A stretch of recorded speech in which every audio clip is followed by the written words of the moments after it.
Hold on. Shit, yeah, you're right. I missed one. It's your fault. It's not, it's mine. Are you ready now, Sally? Cool, it's Sally. Sally Firth, everybody! Sorry, Sal.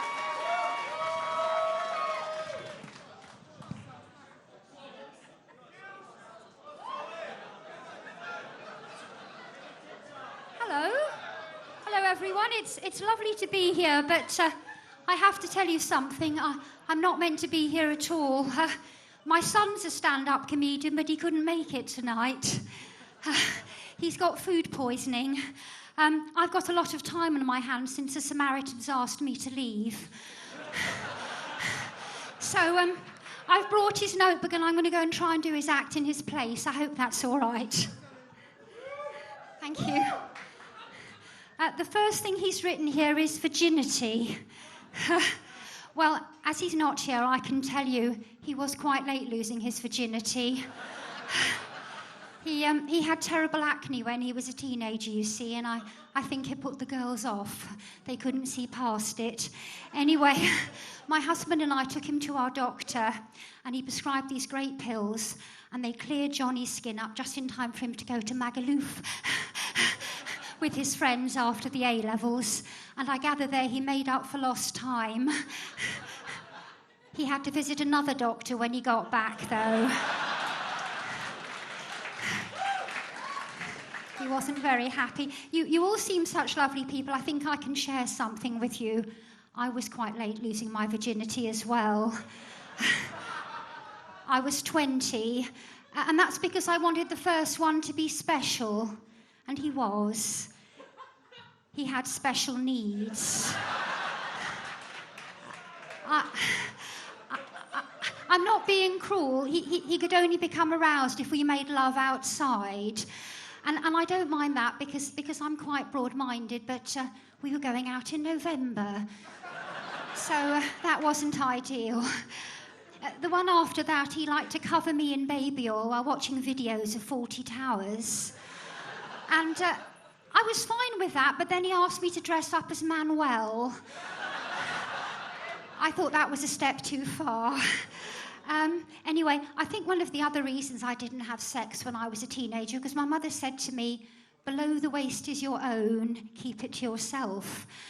Now, she might have been suggesting I play with myself, but I don't think she was. Another thing she used to say if she saw an ugly person walking down the road was, well, he can't help what he looks like, but he could stay indoors.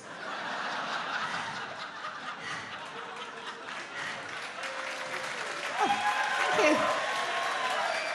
you. Anyway, as I said, most comedians at this point they say, but let me tell you a bit about myself. So I'll tell you. My name's Sally. I've been married to Roger for 26 years. Thank you. It seems longer. I think about leaving him often. But he couldn't manage on his own. For instance, the other day, I gave him a shopping list. I sent him off to the supermarket. He was gone for 2.5 hours.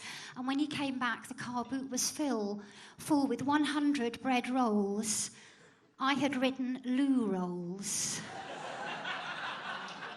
So then, of course, I had to go back to Tesco with a shopping list and do the shopping myself. And when I was in there, I had to use the loo. And I found, to my surprise, there's a condom machine in the ladies. You're surprised too, aren't you? You thought I shopped at Waitrose, didn't you?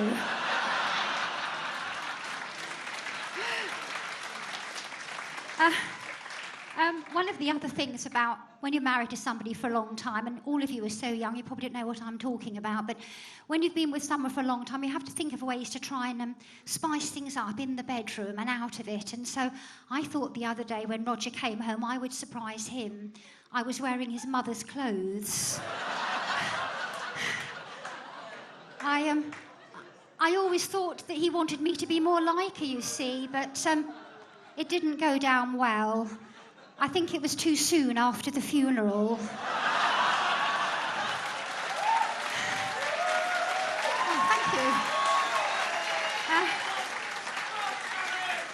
Anyway, I better get back to what he's written. The next thing he's written here is Tinder, but I've no idea what that means. But I do know what weed is, which is the next thing he's written down. In my day, we used to call it dope. And I don't smoke. I can't inhale, but I did have a friend who... Nice one, Sally. Sally Firth, let me just put it back for us. Cheers. Cheers, man. Thank you.